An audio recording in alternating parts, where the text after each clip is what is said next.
নমস্কাৰ বন্ধু বান্ধৱীসকল, মোৰ ইউটিউব চেনেললৈ আপোনালোক আটাইকে স্বাগতম জনাইছোঁ। আৰু পোনপ্ৰথমতে মই মোৰ ফালৰ পৰা আপোনালোক আটাইকে শাৰদীয় দুৰ্গা পূজাৰ আন্তৰিক শুভেচ্ছা আৰু শুভকামনা জ্ঞাপন কৰিলোঁ।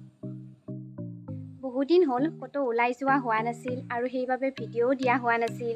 আৰু আজি যিহেতু আমি পূজা চাবলৈ গৈ আছোঁ, সেইবাবে মই ভাবিলোঁ আজিনো আমি ক'ত ক'ত পূজা চাওঁ, কি কৰোঁ আৰু গোটেই দিনটোনো কেনেদৰে পাৰ কৰোঁ, ভাবিছোঁ সেইখিনি আপোনালোকক দেখুৱাই যাওঁ।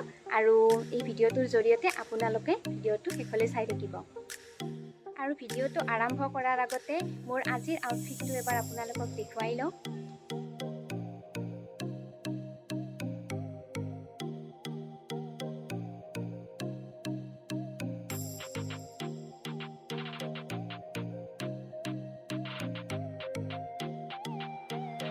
এয়া আমি বেলচৰ আহি পালোঁ আৰু ইয়াৰ পৰা অলপ আগলৈ খোজকাঢ়ি যাব লাগিব। আৰু মোৰ লগত এইজনী ফ্ৰেণ্ড আছে। এয়া আমি আহি পালোঁ বিল্লেশ্বৰ দেৱালয়। আৰু এই দেৱালয়খন 500 বছৰ পুৰণি হয় আৰু ইয়াত পূৰ্বৰ পৰাই মহ বলি দিয়া প্ৰথাটো চলি আহিছে। আৰু এইবাৰো ইয়াত টোটেল 60টা মহ বলি দিছে আৰু 12টামান মহ এৰি দিছে। আৰু শুনিব পোৱা মতে বেলচৰৰ পূজা নৰ্থ ইষ্টৰ আটাইতকৈ ডাঙৰ পূজা বুলি কোৱা হয়।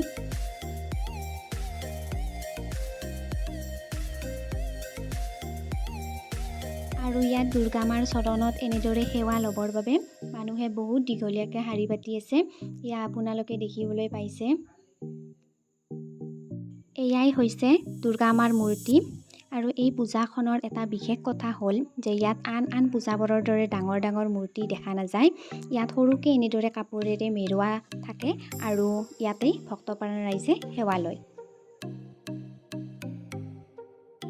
আৰু ইয়াত সকলোৰে মংগলৰ বাবে আমি ধূপ চাকি জ্বলাই ল'লোঁ। আৰু এই মন্দিৰটোৰ আশে পাশে এনেদৰে বহুতো সৰু সৰু মন্দিৰ আছে।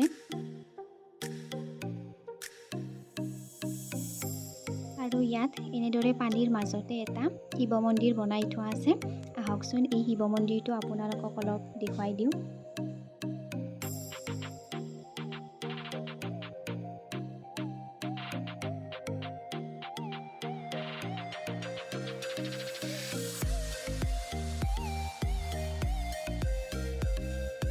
আৰু মন্দিৰটোৰ কাষতে এইটো এটা বহুত ডাঙৰ পুখুৰী আছে আৰু ইয়াত বিভিন্ন ধৰণৰ মাছ দেখিবলৈ পোৱা যায়।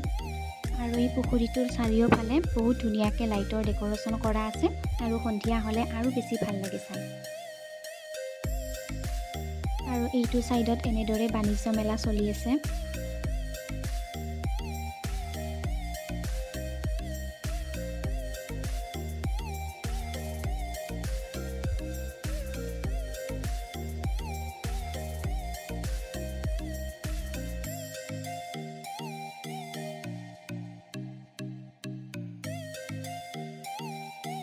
আৰু এয়া হৈছে বেলচৰৰ জিলাপি।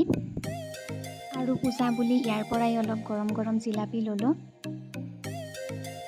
আৰু বেলচৰৰ পৰা 1 কিলোমিটাৰমান আহি আমি ইয়াত ভকতৰ পাৰ নামৰ এটা মন্দিৰ পালোঁ। ইয়াতো অলপমান সোমাই আহিলোঁ।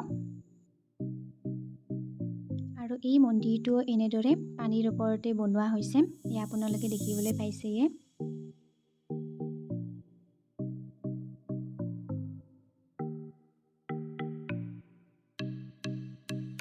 আগতে কেতিয়াও দেখা নাছিলোঁ, এইবাৰেই প্ৰথম দেখিলোঁ, কিন্তু দেখি সঁচাই বহুত ভাল লাগিল।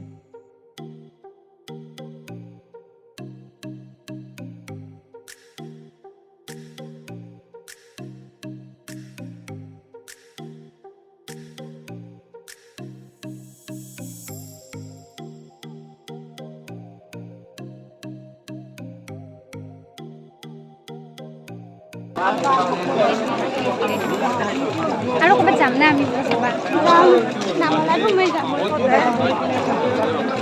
এইবাৰ আমি আৰু নামঘলা চাম পূজা। আৰু এইবাৰ আহি আমি নামঘলাৰ পূজাত সোমালোঁ অলপ টাইমৰ বাবে। পূজা চোৱা হ'ল আৰু এতিয়া আমি ঘৰলৈ আহি আছোঁ। যিমানখিনি দেখুৱাম বুলি ভাবিছিলোঁ সিমানখিনি দেখুৱাব নোৱাৰিলোঁ ভিডিঅ'টোত। ঘৰ আহি পালোঁ আৰু বহুত ভাগৰ লাগি আছিল, গতিকে ভিডিঅ'টো এইখিনিতে সমাপ্ত কৰিলোঁ। তেনেহ'লে আন এটা নতুন ভিডিঅ'ৰ সৈতে অতি সোনকালে আপোনালোকক পুনৰ লগ পাম। তেতিয়াহ'লে আজিলৈ ৰাখিছোঁ। নমস্কাৰ।